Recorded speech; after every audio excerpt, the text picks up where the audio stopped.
দিন দিন ভূরাজনীতিতে চমক দেখিয়ে যাচ্ছেন অন্তর্বর্তীকালীন সরকারের প্রধান উপদেষ্টা।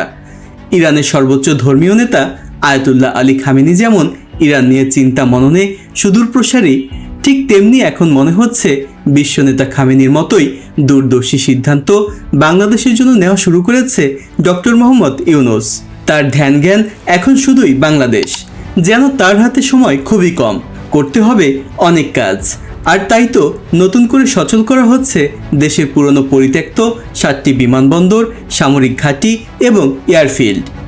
কিন্তু কেন, হঠাৎ করে কেন বিমান ঘাঁটির উপর বাড়তি নজর দিয়েছে ডক্টর ইউনূস? তার মহাপরিকল্পনার অংশই বা কি? এই 7টি ঘাঁটির একটি আবার ওয়ারজন খ্যাত ভারতের চিকেন নেকের নাকের ডগায় লালমনিরহাটের ব্রিটিশদের পুরনো বিমান ঘাঁটি। আসল চমক কি তাহলে সেখানেই? চীন ভারত যখন সাপে নেউলে বন্ধুত্বে, আর ভারত যখন মুখ ফিরিয়ে বাংলাদেশ থেকে, ঠিক তখনই বাংলাদেশ নিয়ে মাস্টার প্ল্যান করতে ব্যস্ত অন্তর্বর্তীকালীন সরকারের প্রধান উপদেষ্টা। কখনো দেশের সমুদ্র বন্দর চীনকে দিয়ে পাকিস্তানের সাথে নতুন করে বাণিজ্য সম্পর্ক স্থাপন, কিংবা তিস্তায় চীনের সুযোগ অবারিত করে দিয়ে কি বার্তা ভারতকে দিতে চাইছেন তিনি। প্রিয় দর্শক, আজকের প্রতিবেদনে সেই সব কিছুই জানার চেষ্টা করব, জানাবো আপনাদেরকেও। চলুন শুরু করা যাক।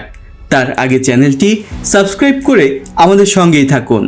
সরকারের তরফ থেকে জানা যাচ্ছে, ব্রিটিশ আমলে নির্মিত 28টি বিমানবন্দরের মধ্যে দ্রুতই পরিত্যক্ত 7টি বিমানবন্দর চালু করা হবে।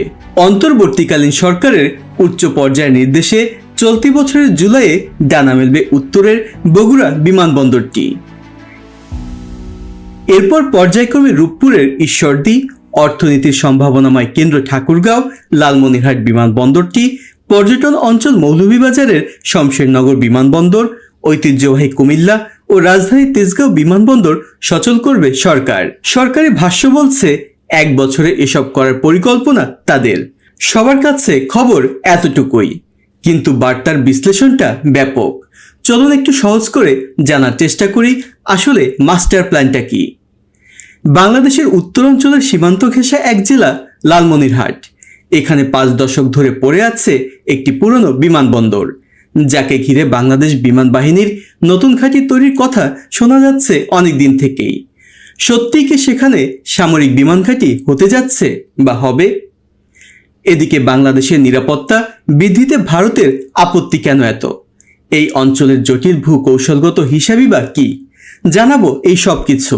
লালমনিরহাটের বিমানবন্দরটি প্রায় 600 থেকে 800 একর এলাকা জুড়ে বিস্তৃত বলা হয়। দক্ষিণ এশিয়ার দ্বিতীয় বৃহত্তম সামরিক বিমান ঘাঁটি হতে পারে এটি। এটিকে সামরিক কাজে ব্যবহারের জন্য আরও প্রসারণের পরিকল্পনা রয়েছে। সরকার যদি এটিকে আধুনিক এয়ারবেস হিসেবে গড়ে তুলতে চায়, তাহলে কি কি করতে হবে? সবার আগে রানওয়ের উন্নয়ন করতে হবে। বর্তমান রানওয়ে প্রায় 2300 মিটারের মতো, কিন্তু একটি বড় সামরিক বিমান ওঠানামার জন্য প্রয়োজন হবে অন্তত 3000 মিটারের রানওয়ে। থাকতে হবে সেনা স্থাপনা, জরুরি পরিস্থিতি কার্যক্রম পরিচালনার জন্য বিশেষায়িত ভবন, লাগবে আধুনিক রাডার, নজরদারি সিস্টেম এবং স্যাটেলাইট যোগাযোগ স্থাপনা।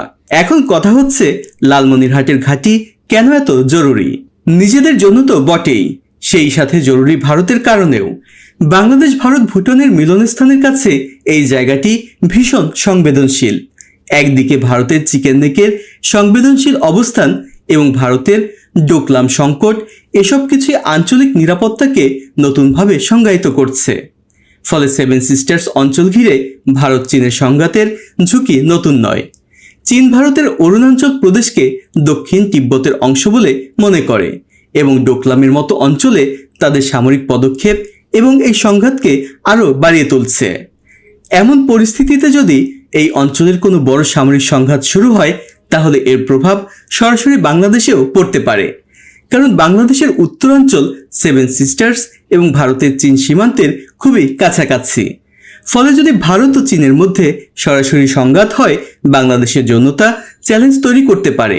এখানে উদাহরণস্বরূপ বলা যায়, ভারত বা অন্য কোনো দেশ যদি বাংলাদেশের ভূখণ্ড ব্যবহার করতে চায়, তা আন্তর্জাতিক নীতিমালা এবং বাংলাদেশের সার্বভৌমত্বের পরিপন্থী। অন্যদিকে সংঘাতের কারণে 7 সিস্টার্স থেকে বাংলাদেশের শরণার্থী প্রবাহ শুরু হতে পারে। এছাড়া সংঘাতময় অঞ্চলের নিকটবর্তী হয় বাংলাদেশ সীমান্তের উত্তেজনা বাড়ার শঙ্কাও রয়েছে। এমন বাস্তবতায় লালমনিরহাট বিমান ঘাঁটি বাংলাদেশের জন্য কয়েকটি গুরুত্বপূর্ণ দিক নিশ্চিত করতে পারে। সেটি হলো বাংলাদেশের ভূখণ্ডের সুরক্ষা দেবে এটি, যেন এটি অন্য কোনো দেশের সামরিক কর্মকাণ্ডের জন্য ব্যবহার না করা হয়। সেজন্য সীমান্তের নজরদারিতে লালমনিরহাট বিমান ঘাঁটি সহজেই উত্তরাঞ্চল, সেভেন সিস্টার্স এবং এর সংলগ্ন সীমান্তের নজরদারি করতে পারবে। এটি শরণার্থী প্রবাহ এবং অনুপ্রবেশ ঠেকাতে কার্যকর ভূমিকা পালন করবে।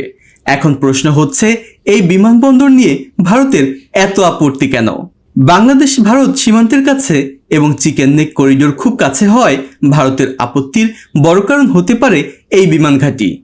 কারণ ভারত চীনের ক্রমবর্ধমান প্রভাবকে তাদের নিরাপত্তার জন্য হুমকি মনে করে আসছে, আর তাই স্বাধীনতার পর বারবার এখানে বিমান ঘাঁটি করার উদ্যোগ নেওয়া হলেও ভারত বরাবরই বাধা সৃষ্টি করেছে। ভবিষ্যতে কোনো কারণে যদি ভারতের পূর্বাঞ্চলের রাজ্যে চীন আক্রমণ করে এবং শিলিগুড়ি করিডোর বন্ধ হয়ে যায়, তাহলে 7 রাজ্যের সাথে ভারতের মূল ভূখণ্ডের সড়কপথে যোগাযোগ একেবারে বিচ্ছিন্ন হয়ে যাবে। তখন বাংলাদেশ যদি আকাশ সীমা দিয়ে ভারতের সামরিক বিমান চলাচল করতে না দেয়, তাহলে সৈন্য, সামরিক রসদ পাঠানো কঠিন হয়ে পড়বে ভারতের পক্ষে। অন্যদিকে ভুটানের সঙ্গে চীনের সম্পর্ক খুবই ভালো, তাই ভুটান এবং চীনের এরই মধ্যে টেরিটরি অ্যাডজাস্টমেন্ট করে ফেলেছে। এই অবস্থায় বাংলাদেশের লালমনিরহাটে একটি আধুনিক এবং উন্নত মানের সামরিক বিমান ঘাঁটি হোক, ভারত তা কৌশলগত কারণেই চায় না। ভারত মনে করে বাংলাদেশের সামরিক সক্ষমতা বৃদ্ধি ভারতের আঞ্চলিক প্রভাবের উপর প্রভাব ফেলতে পারে। লালমনিরহাট বিমান ঘাঁটি উন্নয়নে চীন তাদের উন্নত প্রযুক্তি এবং অর্থায়ন দিতে প্রস্তুত হবে নিঃসন্দেহে। এক্ষেত্রে চীনের সম্ভাব্য বিনিয়োগ হতে পারে $500 মিলিয়ন, যা রানওয়ে, রাডার এবং বিমান সরঞ্জাম তৈরিতে বিনিয়োগ হতে পারে। এমনিতে বাংলাদেশের সামরিক সরঞ্জামে অনেক কিছুই চীন থেকে কেনা হয়। বাংলাদেশ চীন থেকে 5ম প্রজন্মের J-7 প্লেন ক্রয় করেছে। এটি খুবই শক্তিশালী এয়ারক্রাফট, যাকে F-35 এর সাথেও তুলনা করা হয়। এই বিমান ঘাঁটি নির্মাণে কাতার এবং তুরস্কের বিনিয়োগেরও নজর রয়েছে। কাতার বাংলাদেশের সামরিক অবকাঠামো উন্নয়নে আগেও আগ্রহ দেখিয়েছে, ফলে তারা এই ঘাঁটিতে সরঞ্জাম ক্রয় এবং উন্নয়ন প্রকল্প অর্থায়ন করতে আগ্রহী হবে। সেক্ষেত্রে সম্ভাব্য বিনিয়োগ হতে পারে $200 থেকে $300 মিলিয়ন। তুরস্কের সাথে বাংলাদেশের সম্পর্ক সবসময় খুবই ভালো। দেশটির সাথে বাংলাদেশের সামরিক সম্পর্ক রয়েছে। সেক্ষেত্রে তুরস্ক বাংলাদেশের সামরিক ঘাঁটিগুলোতে প্রযুক্তি সরবরাহের মাধ্যমে তাদের প্রতিরক্ষা অংশদারিত্ব আরও বাড়াতে চাইবে নিঃসন্দেহে। মূলত তাদের বিনিয়োগ হতে পারে সামরিক ড্রোন তৈরি, বিক্রি এবং রাডার সিস্টেম স্থাপনে। $100 থেকে $200 মিলিয়ন বিনিয়োগ করতে পারে এই দেশটি। সবশেষ বলতে চাই, 1971 সালে পাকিস্তানের সাথে বাংলাদেশের মহান মুক্তিযুদ্ধ ছিল একটি স্বাধীন, সার্বভৌম জাতিরাষ্ট্রের জন্য বাঙালির অস্তিত্বের লড়াই। বিগত 54 বছরে প্রতিবেশী বিভিন্ন দেশের নানা উস্কানি সত্ত্বেও শান্তিপূর্ণ সহাবস্থান বজায় রেখেছে প্রিয় মাতৃভূমি। তাতে করে নিজেদের স্বার্থ খোয়াতে হয়েছে অনেকবার, কিন্তু এখন আর নয়। তাই নতুন সরকার পরিবর্তন আনছে দেশের পররাষ্ট্র নীতিতে। যেখানে বাংলাদেশের লাভ, সেখানেই সম্ভাবনার দুয়ার এক এক করে খুলছে অন্তর্বর্তীকালীন সরকার। তবে আমরা জানি, যুদ্ধ মানেই ধ্বংস, যুদ্ধ কম বেশি সবারই ক্ষতি ডেকে আনে। কোনো সামরিক প্রতিযোগিতা নয়, আমরা চাই অন্যের স্বার্থে যেন বাংলাদেশের ভূখণ্ড কেউ ব্যবহার করতে না পারে। এজন্য যতটুকু প্রস্তুত থাকা দরকার, বাংলাদেশ তাই থাকবে। এটাই হওয়া উচিত সরকারের মূল লক্ষ্য। আজ এ পর্যন্তই। আরও তথ্যবহুল আন্তর্জাতিক খবরের বিশ্লেষণ পেতে আমাদের চ্যানেলটি সাবস্ক্রাইব করে সাথেই থাকুন। আর ভিডিওটি ভালো লাগলে সবার সাথে শেয়ার করুন। সবাই ভালো থাকুন, সুস্থ থাকুন। আজকের মতো আমি রুবেল বিদায় নিচ্ছি। আল্লাহ হাফেজ।